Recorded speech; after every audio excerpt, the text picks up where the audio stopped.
Gérard Materne, bonjour, merci vous êtes rendu ici au Phénix pour assister à notre séance d'entretien.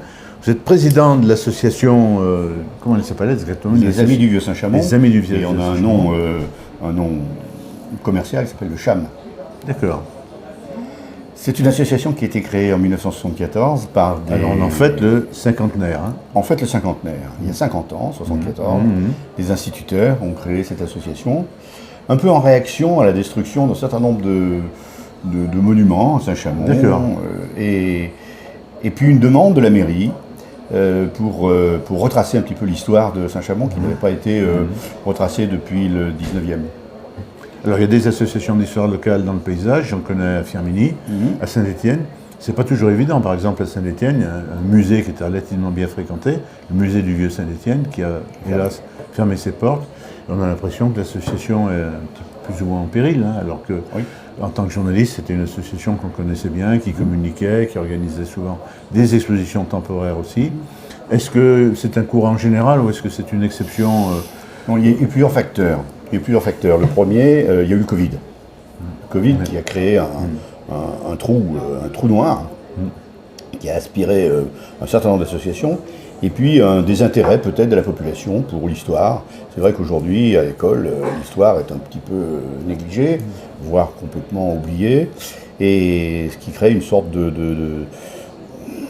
d'absence dans la mémoire des gens, et faire revivre ce passé, c'est difficile. Il est difficile d'intéresser les jeunes à l'histoire quand on ne l'a pas appris à l'école. Globalement, il y a aussi une crise de la vie associative. On m'a demandé au début de cette année d'animer une table ronde dans un établissement d'enseignement supérieur de Saint-Étienne sur la crise du bénévolat. Donc je pense qu'aucune association n'est épargnée, quelle que soit sa vocation sportive, culturelle, caritative. C'est vrai que le bénévolat est une vraie problématique. Il est difficile aujourd'hui d'intéresser des gens dans une activité qui n'est pas lucrative et dans une période où on recherche tous le plaisir immédiat, où on recherche quand même l'intérêt. Le bénévolat trouve mal sa place. Donc on a toutes les associations. Personne n'est épargné. Personne n'y échappe. C'est clair. Soit les gens ont une attitude comme si c'était une structure commerciale, m'expliquait une universitaire qui était présente à ce débat, soit elle m'expliquait aussi que certains jeunes s'engageaient, mais sur une action, et n'adhéraient pas dans la durée à la structure qui avait organisé cette action. C'est vrai qu'on est dans l'ère de l'immédiateté. Et puis on a surtout oublié un fait essentiel, et on retrouve dans toutes les actions aujourd'hui, c'est qu'on a oublié le qualitatif pour tomber dans le quantitatif. Et les jeunes qui s'engagent pour une cause ponctuelle ont des difficultés à s'engager sur le long terme. Alors on va revenir parler quand même d'histoire locale après cette parenthèse un petit peu généraliste. Est-ce que ça ne serait pas plus facile pour les associations spécialisées si l'histoire locale était aussi enseignée à l'école, et je pense qu'elle est totalement absente des programmes scolaires? Oui, alors on a tous des preuves d'un gamin de 4e qui dit c'est qui Molière ou alors Louis XIV, on confond Louis XIV et Napoléon.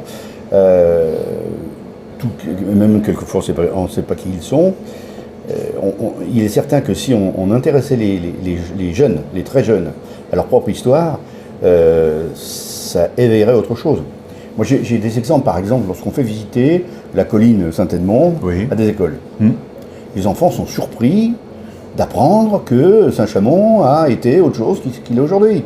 Ils sont surpris de savoir qu'au début, il y avait une colline avec un château et qu'il y a eu quelques batailles, pas beaucoup, il y en a eu 2, mais ils sont surpris d'apprendre qu'il y avait un seigneur, qu'il y avait...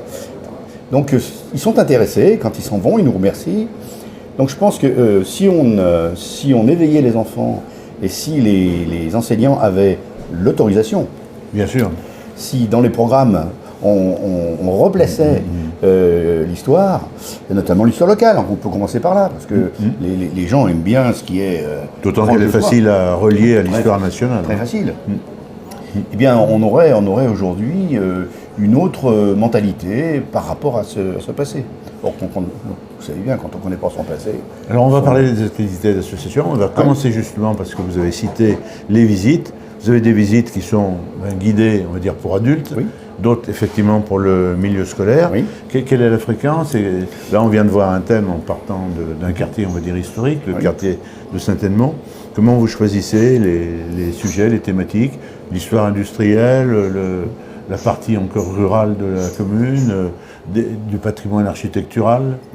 Comment faites-vous votre choix? Alors, on a un canevas, c'est-à-dire les enseignants ont à leur disposition un catalogue d'actions et ils nous téléphonent, ils prennent contact avec nous. Moi, j'en ai une bientôt, là, en janvier, sur l'histoire de Saint-Chamond, comment est né Saint-Chamond. C'est intéressant de le savoir. Et là, il y a une déambulation ou c'est purement...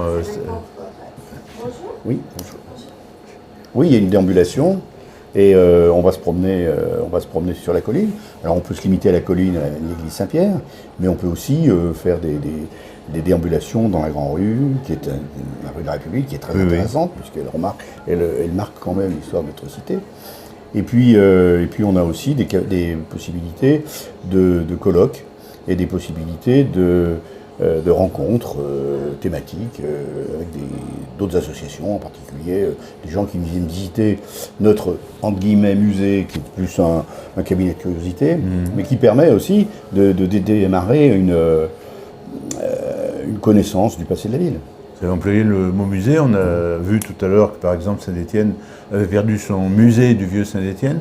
Est-ce que là, il y a une perspective? Vous êtes en relation avec les autorités municipales pour... Oui. Est-ce qu'il pourrait y avoir un projet de musée? On pourrait rajouter quand même à Saint-Étienne aussi, il existe encore le musée de la mine qui appartient aussi au passé industriel de la commune. Alors, musée, vous savez, ouvrir un musée en tant que tel, c'est-à-dire avec des heures d'ouverture et du personnel, c'est un puissant fond. Donc, nous, notre projet reste modeste, c'est-à-dire qu'on a en effet ce petit musée qui, sur demande orale ou écrite, est à la disposition des gens qui veulent le visiter. Alors il est ouvert pour les journées du patrimoine, mais on aimerait bien l'ouvrir de manière un peu plus large à des demandes individuelles. Alors vous avez des réunions régulières, est-ce que là est-ce qu'il y a toujours aussi des conférenciers qui sont chargés d'aborder un thème? Alors nos activités sont multiples. Les premières, la plus importante, ce sont les conférences. On a une conférence par mois.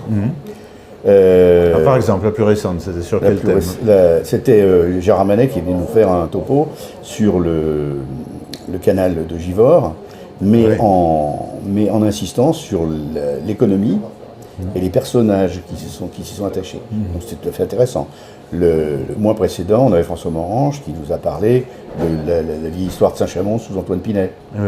Et puis la prochaine, en janvier, ce sera une histoire de Saint-Chamond au Moyen-Âge.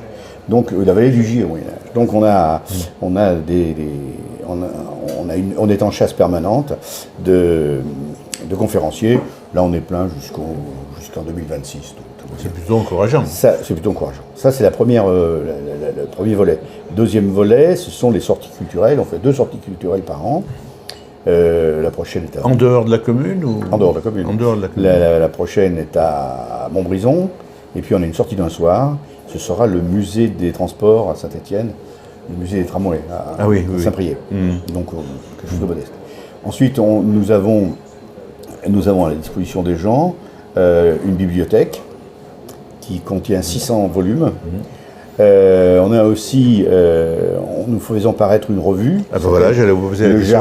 Une activité éditoriale. Voilà. Quelle est la périodicité de la... 2 fois par an. 2 fois par an. Le prochain sort dans 3 semaines, là. Il est sous presse pour l'instant. Alors est-ce qu'il y a un thème général ou est-ce que c'est... Non, ce sont des articles. Ce sont des articles différents qui sont produits par des gens très, très, très divers. Vous pouvez solliciter des universitaires, par exemple? Oui, tout à fait, oui, il y en a des gens qui sont spécialistes, bien sûr. Je dis n'importe quoi, d'histoire minière, d'histoire armurière à Saint-Chamond. Oui, tout à fait. Alors on a des thèmes extrêmement variés, c'est divers, et puis on a un gros intérêt pour les témoignages. les témoignages historiques en particulier. On a des personnes âgées qui nous font, qui nous communiquent leurs souvenirs, leur enfance des années 40 ou 50.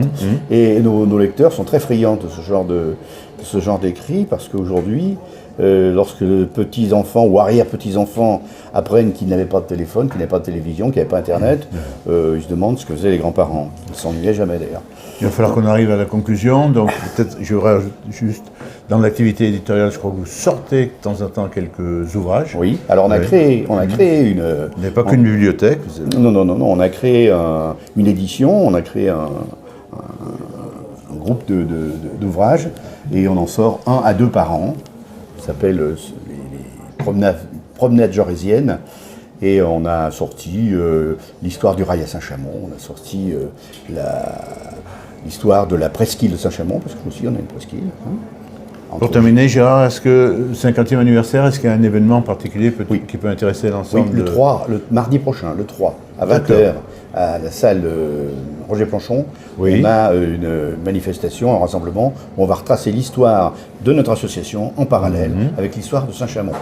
Et la municipalité nous fait l'honneur d'y assister. Monsieur le Président, pour terminer, est-ce que vous avez un site internet pour ceux qui seraient intéressés? Oui, on a un site internet. Il suffit de taper les Amis du Vieux Saint-Chamond dans votre URL et vous tomberez sur notre site actualisé. Merci beaucoup de cette plongée dans l'histoire de notre cité. C'est moi qui vous remercie. Non.